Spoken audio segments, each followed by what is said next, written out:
بسم اللہ الرحمن الرحیم۔ ایک بادشاہ کو اس کے ملازم کی نصیحت۔ ایک مرتبہ مشہور بادشاہ دارا شکار کھیلتے ہوئے اپنے ساتھیوں سے جدا ہو گیا۔ وہ ایک درخت کے سائے تلے بیٹھ کر دور دور نظر دوڑانے لگا۔ اسی اثنا میں اسے ایک شخص بھاگتا ہوا دکھائی دیا۔ بادشاہ نے اسے دشمن سمجھ کر تیر کمان سنبھالا اور نشانہ باندھنے لگا۔ اس شخص نے جب بادشاہ کے ہاتھ میں تیر کمان دیکھے تو ڈر کے مارے کانپنے لگا اور دعائیں دینے لگا۔ بادشاہ نے تیر کمان چھوڑ دیا اور اسے اپنے پاس بلایا۔ اس شخص سے پوچھنے پر معلوم ہوا کہ وہ چراگاہ کا رکھوالا ہے اور بادشاہ کو دیکھ کر سلام کرنے کے لیے بھاگا چلا آ رہا تھا۔ بادشاہ نے کہا، تم نے اچھا کیا کہ دور ہی سے دعا سلام کا سلسلہ جاری کر دیا، ورنہ میں تمہیں ہلاک کر دیتا۔ اس شخص نے کہا، حضور میں آپ کا بہت پرانا خادم ہوں، کئی بار خدمت میں حاضر بھی ہو چکا ہوں۔ حیرت ہے کہ آپ نے مجھے پہچانا نہیں، حالانکہ میرے پاس آپ کے 1000 گھوڑے ہیں۔ میں ان میں سے ہر گھوڑے کو اچھی طرح جانتا ہوں، ان کی شکلیں مجھے یاد ہیں، ان کی چال خوب جانتا ہوں۔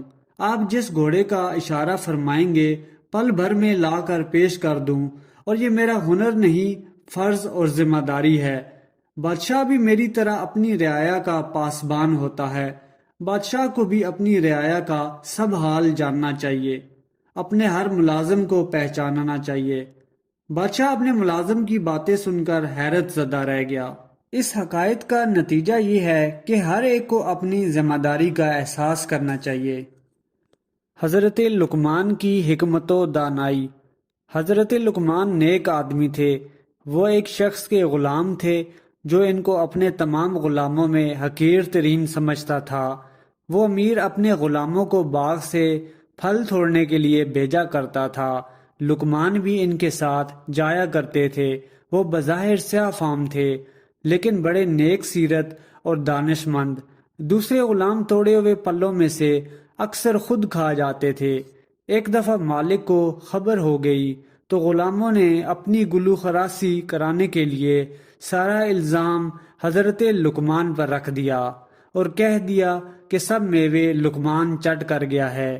مالک بہت خفا ہوا اور حضرت لقمان پر سختی کرنے لگا۔ چونکہ وہ تحقیق کے بغیر لقمان سے بدگمان ہو گیا تھا، انہوں نے اس سے عرض کیا کہ اے مالک، خیانت کرنے والا شخص خدا کے سامنے رحمت کا امیدوار بن کر نہیں جا سکتا، لہذا مناسب یہ ہے کہ ہم سب کی آزمائش کی جائے۔ وہ اس طرح کہ ہم سب کو پیٹ بھر کر گرم پانی پلائیے، پھر ایک جنگل میں گھوڑے پر سوار ہو کر گھوڑا دوڑائیے اور ہم سب آپ کے گھوڑے کے ساتھ دوڑیں، پھر آپ کو میوہ چرانے والے بدکار کا پتہ چل جائے گا۔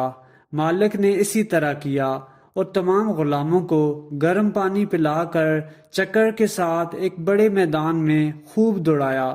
اس بھاگ دوڑ سے غلاموں کا جی متلانے لگا اور وہ کہہ کرنے لگے، اور مالک پر روشن ہو گیا کہ ان پر تہمت لگانے والا خود چور تھا۔